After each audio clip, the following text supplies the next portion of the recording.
తిరుపతి జిల్లా రామచంద్రపురం మండలం అభివృద్ధి ఎజెండాగా అందరూ కలిసి పనిచేద్దామని చంద్రగిరి ఎమ్మెల్యే పులివర్తి నాని పిలుపునిచ్చారు. రామచంద్రపురం మండల పరిషత్ కార్యాలయంలో ఎంపీడీఓ ప్రత్యూష అధ్యక్షతన అన్ని శాఖల మండల స్థాయి అధికారులతో ఎమ్మెల్యే నాని సమీక్ష సమావేశం నిర్వహించారు. గత ప్రభుత్వ హయాంలో పలు శాఖల నిధులను దారి మళ్లించారని ఆరోపించారు. తుడా నిధులతో ఏర్పాటు చేసిన రక్షక తాగునీటి యంత్రాలను ప్రజలకు అందుబాటులోకి తీసుకొని రావాలని సంబంధిత అధికారులకు ఎమ్మెల్యే నాని సూచించారు.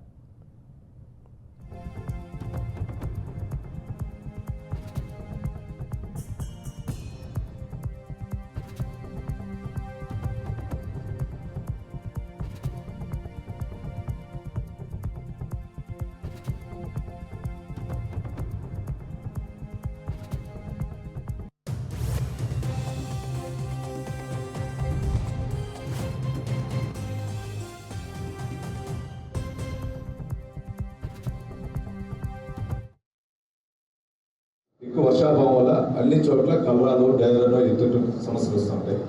ఆ వచ్చే దానివల్ల మీకు ఆల్రెడీ ఒక 1 month ముందు కూడా మీతో మాట్లాడాం.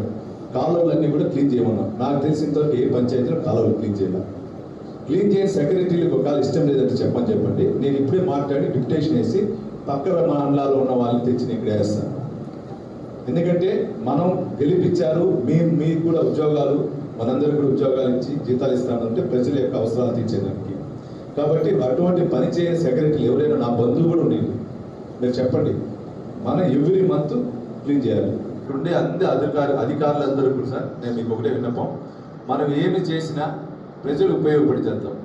పనికిరాని షెల్టర్లు కట్టుకుంటా, పనికిరాని రచ్చపనులు కట్టుకుంటా ఉంటే ప్రయోజనం లేదు. 10 మందికి ఉపయోగపడేది ఏదైనా చెప్పండి, నేను ఎక్కడైనా కొట్లాడి. ఎందుకంటే మీకు తెలుసు, నన్ను గెలిపిస్తే మా నాయకుడు మా చిన్నాయన లోకేష్ బాబు డెవలప్మెంట్ చేస్తారు పెద్ద అని చెప్పారు. ఆ నమ్మకం ఉంది కాబట్టి మన మండలాన్ని, చంద్రగిరి నియోజకవర్గాన్ని కూడా మనకు 5 సంవత్సరాలు నా పీరియడ్ అంటే నేను 4 సంవత్సరాలను డెవలప్ చేయాలనుకుంటా.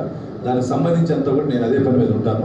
ఎక్కువ వర్షాభావం వల్ల అన్ని చోట్ల కలరాలు డైవర్లో ఎత్తు సమస్యలు వస్తుంటాయి. ఆ వచ్చే దాని